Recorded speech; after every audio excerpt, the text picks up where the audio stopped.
United transfer priorities are locked in, and it's not Osimhen. Let's hear the latest from David Ornstein, and we'll react on the other side. Manchester United, Cara, in this upcoming transfer window is attack, and they are looking at a centre forward and a number 10 as their main focus. They want to get on with it pretty quickly. The finances are in place, as I understand it, to do the deals they would like to do. They do not depend on European football, I'm told, nor on sales to necessitate them. Their main focus for the number 10 position is Matheus Cunha of Wolverhampton Wanderers. He has a £62.5 million release clause. He wants to come, we're told, but personal terms would still need to be agreed, which is not a formality. Let's see if other clubs come in for him as well. But there is optimism at Old Trafford that they can land him. They have alternatives, the likes of Antoine Semenyo at Bournemouth and also Tyler Dibbling at Southampton. But Cunha is the one they are focusing on. It's not close just yet, but I could see this one developing rapidly. In the striker position, it's Cunha and Delap of Ipswich Town as their number 1 target. He has a £30 million release clause if Ipswich are relegated. But there are a lot of other suitors for him, including Chelsea. So there's no guarantee that will happen. I think Cunha and Delap will decide before the European Under-21 Championships on where he wants to go. If Manchester United are to look at others, I'm assured it will not be Victor Osimhen. Despite reports you might be reading, he is not on the agenda for Manchester United. They will have other options because they might have to turn to them, or they stick with internal solutions such as Erasmus Højlund and they focus on other positions. Those other positions may be dependent more on sales, the likes of Rashford, who you talked about at the top. Aston Villa have a £40 million option to buy him. Let's get into the main details, sir. David Ornstein confirmed on NBC Sports that United's top summer priorities are a striker and a number 10. Thank God. Money's available. These deals do not depend on European qualifications or sales. And at number 10, top target is Matheus Cunha from Wolves. He has a £62.5 million release clause, wants the move. Personal terms are pending. And then on the striker side, Cunha and Delap, we've heard this name quite a bit, $30 million release clause when Ipswich go down, but other clubs are sniffing around. Osimhen not in the mix. Or what are your thoughts? A lot of news, concrete news. United moving quick. Also, a lot of good things to our ears. Goals, goals, goals. That's the United's priority at the moment. What are your thoughts about the latest from David Ornstein? Number 1 on the money. So getting into the positions, I think we knew this, right? We've covered this on the podcast before. It's in our first video where we talked Delap and Cunha.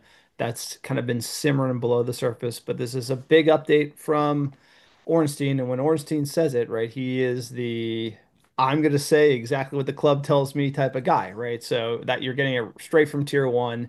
Money's available. Weird. Jim said we're broke. So I don't understand what that's like. And we're talking 100 million here, 95 million pounds. He said we were running out of money. That's why they're cutting all this stuff. Then now we have 100 million without getting into Europe. That to me just doesn't math. At the end of the day, that was the most confusing part. But business of Manchester United aside, and the fact that I thought Sir Jim was bluffing a little bit because of the austerity measures doesn't surprise me at all. But it is good to hear as a fan. Like, I want us to be able to sign these players. I thought we had to sell to buy. That's kind of what the suggestion was from the club. But now that we can get these deals done, they're thinking players, number 1, EPL proven. Love that. That's the model that we should be going with.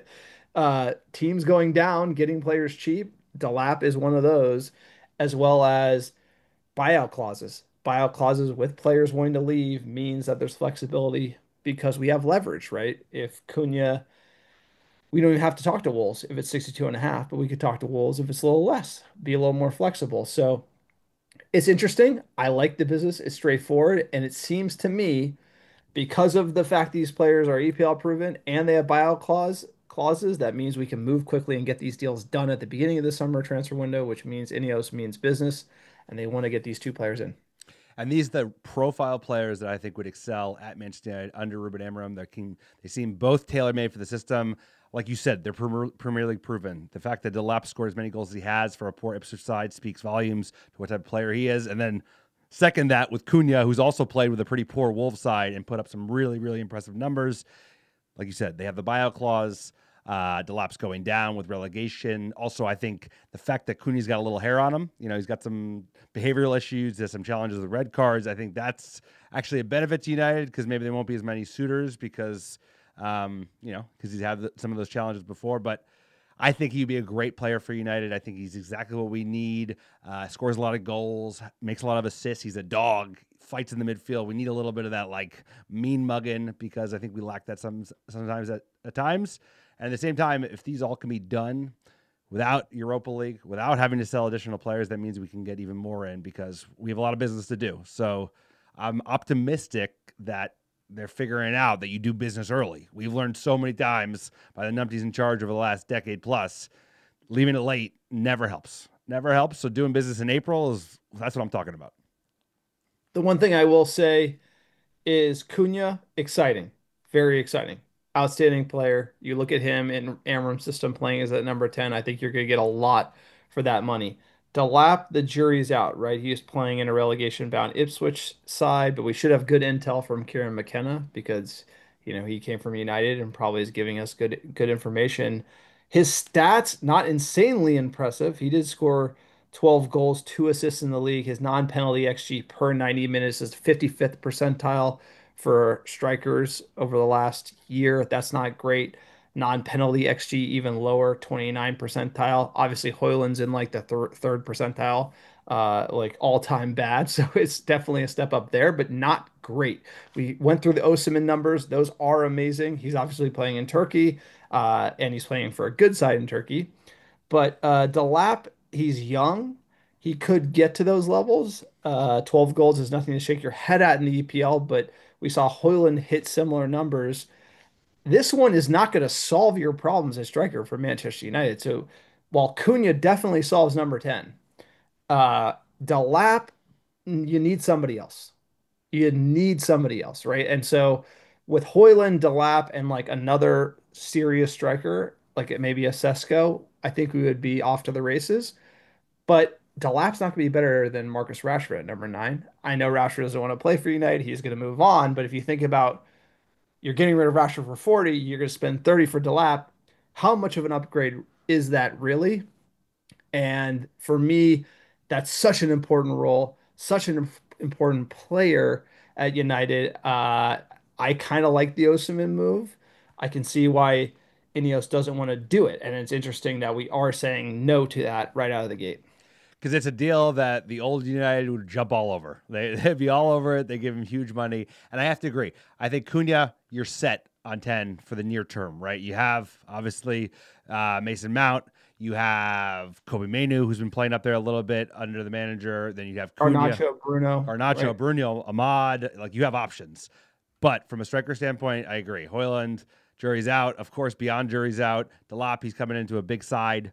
Big difference. There's a big difference with playing for Manchester United with everyone's eyes on you versus playing for a frisky Ipswich side. So that's a challenge. I think, like you said, you get these two. It's a great place to start. It's a great place to be if you can get them done in May, and then actually like do it in June or July when the window opens. But you're going to need sales to get in another striker. Like you said, you need a more senior striker. Sesko even might be too young. I think I just need someone like Ollie Watkins, someone who's like established, has scored consistently either in the EPL or in another top league. And that's the only challenge I see here. But you know what? Exciting. Sesko's in the Bundesliga. He's 78th percentile non-penalty goals. How many goals this year? He has 12 in the Bundesliga, 4 in the Champions League. I've seen him play like. Look, Delap, it's a safe choice. No one's gonna, kill you for making the safe choice. But he's in the same like Mateta at Crystal Palace, 4 goals, 2 assists, 89th percentile non-penalty goals, much more non-penalty XG as well. But the one thing where Delap excels is progressive carries and take-ons. So I think that could help Manchester United, but it's just about having more options up front. Like you said, you look at number 10, ton of depth. You look at our midfield, it's getting there. Wing back, we're pretty light. Center back, plenty of players. And the other thing Ornstein mentioned too, goalkeeper. He's like wishful, like in this, or when Ornstein says it, it's like he's a mouthpiece He for is. INEOS. He's like, we hope Onana gets better and we don't have to deal with that this summer. It's We like, will. are you fucking kidding me? Like, you have to get rid of Onana. There's no question about it. Like that is That's what such he a told him, little though. move. That's what they told them, though. They're posturing because No, they're gonna but sell that's him. like that's such a wet noodle move not to move off of Onana, dude. You know he's not the guy. It's like you got to move off of him. He cannot be at Manchester United next year.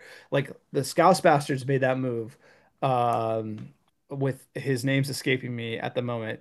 Karius Curious. in like one game out. It's Like April. It's April. it's They like, very and much. that's you have to be ruthless at goalkeeper. Onana has shown us over and over again he's not the guy. Like don't mind him. He's a nice guy, but he's not the goalkeeper of Manchester United. So we got to move on. That was the one thing Ornstein said that was disappointing to You hear. got triggered by that. It's like he's doing paper. He's doing like what the club wants him to say because he got a position like, oh, we haven't made up our mind. Please come buy him. Saudis, come get him, please. I beg of you. I think. By the way, that never happens. And by the way, he said, "Oh, Casemiro might be sold." Like that. By the way, Casemiro ain't leaving, and Onana ain't leaving. Hey, Casemiro's producing. You know what? This deeper lane role, he is. He was good in the Europa League.